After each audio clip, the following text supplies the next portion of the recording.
Kaya walang dahilan para mamatay ka sa problema. Walang dahilan para malulung ka sa lahat ng uri ng bisyo. Walang dahilan para malunod ka sa lahat ng problema sa buhay mo. At wala ring dahilan para ikaw ay magpakamatay sa iyong problema. Hindi rin pwedeng dahilan ang problema para kitilin mo yung sarili mong buhay. Hindi mo rin pwedeng isipin na hindi ka na magkakaroon ng kalutasan, hindi mo na malalampasan ang problema yan. Kapatid, kung malalaman mo lamang at kung mapag-isip-isip mo lamang kung ano yung ginawa ni Jesus sa buhay mo, hindi niya lang yan ginawa noong panahon 2,000 years ago.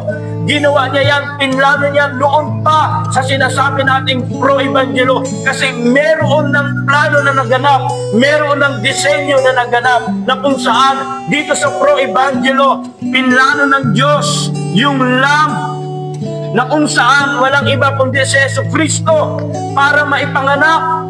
At pagkatapos ng 30 years, siya po ay maipapako sa krus, pagpapaalala na yung lahat ng mga tao na sasampalataya kay Jesus ay magkakaroon ng bagong buhay upang makasama niya doon sa kanyang kaharian.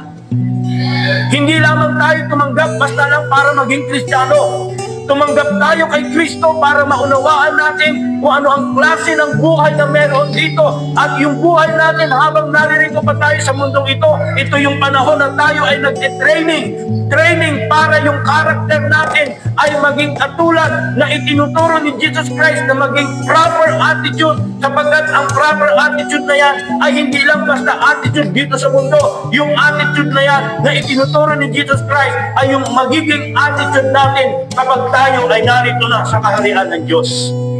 Amen. Kaya nga, yung panahon natin ngayon, okay lang.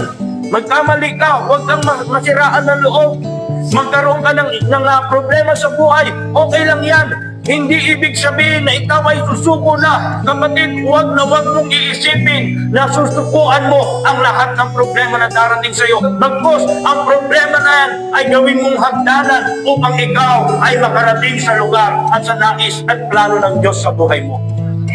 Huwag natin pabayaan na ang panahon na ito, ang problema dito, ang karamdaman dito ay makapagpabagsak sa atin bilang isang mananampalataya.